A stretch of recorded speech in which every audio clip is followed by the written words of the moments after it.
ओम नमः शिवाय। दोस्तों, कैसे हैं आप? ये बताने के लिए कमेंट्स बॉक्स में हर हर महादेव हमेशा की तरह जरूर लिख दीजिएगा। तो वट सावित्री का व्रत 2025 में कब मनाया जाएगा? तो 2025 में वट सावित्री का व्रत जो है वो 26 मई दिन सोमवार को मनाया जाएगा। यह व्रत ज्येष्ठ महीने की कृष्ण पक्ष की अमावस्या तिथि को जो है मनाया जाता है। तो इस बार चूंकि सोमवार का दिन पड़ रहा है तो उस दिन सोमवती अमावस्या भी है। तो जिनके यहाँ दोनों व्रत किए जाते हैं, जैसे सोमवती अमावस्या का व्रत भी अगर आप करते हैं और जो है वट सावित्री का व्रत भी करते हैं तो आपको दुगना फल प्राप्त होगा। यह व्रत जो है महिलाएं अपनी अखंड सुहाग के लिए जो है रखती हैं। तो अगर आप यह व्रत रखना चाहते हैं, पहली बार उठाना चाहते हैं, तो आप यह व्रत उठा सकते हैं, क्योंकि इस बार किसी भी तरह का मलमास नहीं लगा हुआ है। तो आप यह व्रत निसंकोच जो है आप इस व्रत को उठा सकते हैं। पहली बार जिसकी नई शादियां हुई हैं वो भी इस व्रत को उठा सकते हैं अपने नए जोड़े के साथ। जैसे मान लीजिए आपकी शादी में जो आपने जोड़ा पहना होगा, शादी का जोड़ा, उस जोड़े से जो है इस व्रत को रखा जाता है। क्योंकि जो नई लड़कियां होती हैं, बहुत लोगों के यहाँ पुराने लोग भी जो है अपने उसी जोड़े से पूजा करते हैं, उसी लहंगे से पूजा करते हैं। लेकिन अगर जो है जो नई लड़कियां हैं वो अपने उसी सुहाग के जोड़े से जो है वो पूजा करती हैं। तो आप इस बार नया व्रत जो है उठा सकते हैं वट सावित्री का। अब प्रेग्नेंट महिलाएं जो है, मैं आपको पॉइंट बाय पॉइंट इसलिए बता दे रही हूँ कि आपको किसी तरह की दिक्कत ना हो। तो देखिए, अब जो प्रेग्नेंट महिलाएं हैं वो यह व्रत को रखें कि ना रखें। तो देखिए, प्रेग्नेंट महिलाएं व्रत रख सकती हैं अगर उनका स्वास्थ्य ठीक है तो। और अगर वो पहले से नहीं उठाई है ये व्रत तो आपको रखने की कोई जरूरत नहीं है। अगर मान लीजिए आप व्रत उठाई हुई हैं, आप रखती आ रही हैं, तो व्रत रख सकती हैं। क्योंकि बहुत लोग इसको दिन भर का भी रखते हैं। हम लोगों के यहाँ जो है यह व्रत सुबह बस पूजा करने तक ही रखा जाता है। उसके बाद जो है आप शाकाहारी भोजन कर सकते हैं, सात्विक भोजन आप कर सकते हैं। तो हम लोगों के यहाँ इस तरह से किया जाता है। अब आपके यहाँ जैसे भी किया जाता हो, अगर पूरे दिन का व्रत रखा जाता है तो आप फलाहार वगैरह खा के रख सकते हैं। और अगर मान लीजिए आपके यहाँ पूरे दिन का व्रत नहीं रखा जाता, सिर्फ सुबह सवेरे ही इसकी पूजा कर ली जाती है। जैसे सुबह आप, बहुत लोग तो 5-6 बजे से ही शुरू कर देते हैं पूजा करना और 12 बजे तक इसकी पूजा 1 बजे तक कर ली जाती है, क्योंकि बहुत देर में इसकी पूजा नहीं करनी चाहिए। तो इस तरह से आप कर सकते हैं। फेरी आप किसी से लगवा लीजिएगा, क्योंकि फेरी करने में थोड़ा दिक्कत हो जाती है। तो आप फेरी ना करिएगा, अपनी फेरी किसी से जो है वो लगवा लीजिएगा।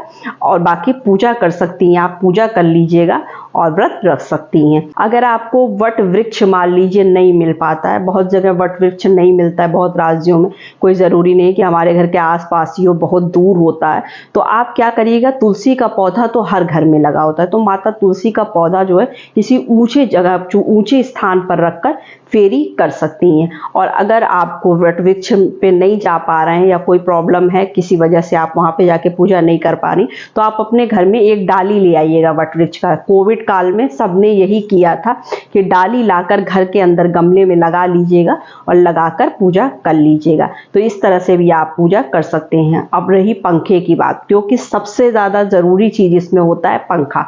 जो बांस का पंखा होता है, जो पहले गाँव में जिससे हाँका जाता था, वो पंखा लिया जाता है। तो अगर आपको वो पंखा मिल जाता है तब तो ठीक है। अगर मान लीजिए आपको पंखा नहीं मिल रहा है, बहुत से राज्यों में नहीं मिल पाता होगा, तो आप क्या करिएगा कि उसके लिए आप जो वट वृक्ष का पत्ता होता है उसकी 2 पत्तियां ले लीजिएगा और पंखे का नियम उसी से कर लीजिएगा। तो आप इस तरह से भी पूजा, मतलब पंखे का नियम करके पूजा वट सावित्री का कर सकते हैं। और अगर पंखा मिल जाता है तो बहुत ही अच्छा।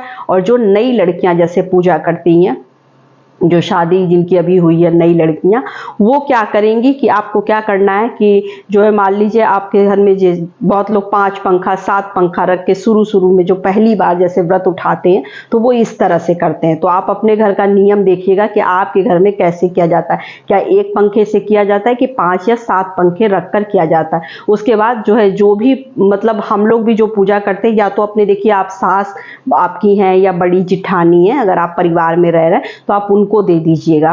जो सारा पूजा करके मन से या आप वहाँ जो पूजा करते हैं उसको आप पंडित को दे दीजिए, या तो फिर अपनी देवरानी जेठानी किसी को जो बड़ा हो, मतलब जो जेठानी हो या सास हो, उनको आप जो है वो सारा सामान वहीं पर दे देते हैं पैर छू के। उसके बाद आपको क्या करना होता है, वट वृक्ष का जो फल होता है वो फल वाली डाली जो है जब हम पूजा करते हैं तो वो चढ़ाना बहुत ज़रूरी होता है। वो आप देखेंगे उसमें फल लगा हुआ होता है, तो उसको चढ़ा कर उसके बाद उसका फल निकाल कर जो है छील कर उसी से जो है वो उसका पारण करते हैं। चना लेते हैं और उसके बाद वो वृक्ष का जो फल होता है वो लेते हैं और उसी से पारण किया जाता है। उसके बाद आप जो भी चाहें, जो आपके घर में बना हो, पुआ पूड़ी और जो है गुलगुले, जो भी मीठी चीज़ें ही चढ़ाई जाती हैं, और वो खरबूजा और खीरा, ये सारी चीज़ें मौसमी फल चढ़ाए जाते हैं इसमें। जैसे मान लीजिए आम है, लीची है, खरबूजा है, खीरा है, ये सारी चीज़ें हमें चढ़ानी होती हैं। तो इन सब चीज़ों का आप ध्यान रखिएगा। और ऐपन बहुत ज़रूरी होता है, क्योंकि हम या तो चावल में हल्दी मिलाकर आप ऐपन बना लीजिए पीस कर, और या तो फिर आप सिर्फ हल्दी का घोल बनाकर उसका भी ऐपन बना सकते हैं, जिससे हम पेड़ पर थापे लगाते हैं और जो है सावित्री और सत्यवान की वो छोटी छोटी पिक्चर टाइप बनाते हैं वहाँ पर। तो ये सारे कार्य हमें करने होते हैं उस दिन। अब लोग पूछते हैं क्या नई साड़ियाँ पहनना ज़रूरी होता है? तो जी नहीं, कोई ज़रूरी नहीं है कि आप नई साड़ी ही पहने। अगर आपके पास नई है तो फिर बहुत अच्छी है, लेकिन आप क्या करिए, धुली साफ साड़ी कोई भी पहन सकते हैं, पर लाल, पीली, गुलाबी इस तरह के कलर की ही साड़ियाँ पहनिएगा। ये नहीं नीली, काली, हरी इस तरह की साड़ियाँ नहीं पहनी जाती हैं। थोड़ा शुभ कलर जो होते हैं, जो पूजा पाठ में पहने जाते हैं, वो कलर आप पहन सकते हैं। बाकी अपना 16 श्रृंगार कर लीजिएगा, महावर लगा लीजिएगा पैर में, मंगलसूत्र, बिंदी, ये सब तो सभी को पता होंगे, सिंदूर, और अपना सिंदूरा का विशेष महत्व होता है। सिंदूरा जरूर अपना पूजे के स्थान पर लेकर जाइएगा। अगर आप घर में पौधा लगा कर रहे हैं तब भी, और अगर पेड़ के पास आप जाकर कर रहे हैं तब भी, बिना सिंदूरे के पूजा मत करिएगा। अपनी शादी का सिंदूरा लेकर जाइएगा पूजा करने के लिए। तो ये सारे नियम हैं जो हमें वट सावित्री के दिन करने चाहिए, और इस तरह से हमें पूजा करनी चाहिए। और एक दिन पहले हम सात्विक भोजन कर लेते हैं। क्योंकि सोमवार का दिन पड़ा है तो हम संडे को ही बाल वगैरह धो लेंगे, क्योंकि बाल वगैरह संडे को धो लीजिएगा। मंडे का दिन भी है, और कभी भी पति के व्रत में बाल नहीं धुला जाता है।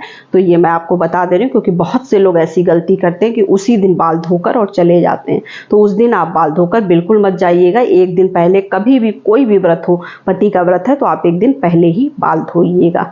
और हाँ, इसकी कहानी हमें वहीं पर जरूर सुननी चाहिए। या तो देखिए, आप कहानी खुद कह लीजिएगा, वट सावित्री व्रत की कहानी आती है कथा की, तो आप वहीं पर कथा खुद भी बोल सकते हैं, या कोई मतलब आपके आसपास कोई कथा पढ़ रहा है तो आप वहां बैठकर सुन भी सकते हैं, क्योंकि कथा सुनना बहुत ज़रूरी होता है। कथा का वीडियो मैं जल्दी ही मतलब इसका वीडियो डाल दूंगी आपको, ताकि आप वहां पर कथा सुन पाइए और जो है उसको आगे भी आप कह पाइए। अमावस्या तिथि प्रारंभ हो रही है 26 मई दोपहर 12:11 के आसपास, और समाप्त हो रही है 27 मई 8:30 पर। तो बस यही छोटी सी वीडियो थी, छोटी सी जानकारी थी। वीडियो अच्छी लगे तो चैनल को लाइक सब्सक्राइब जरूर कर लीजिएगा। तो नमस्ते फ्रेंड्स, ओम नमः शिवाय, हर हर महादेव।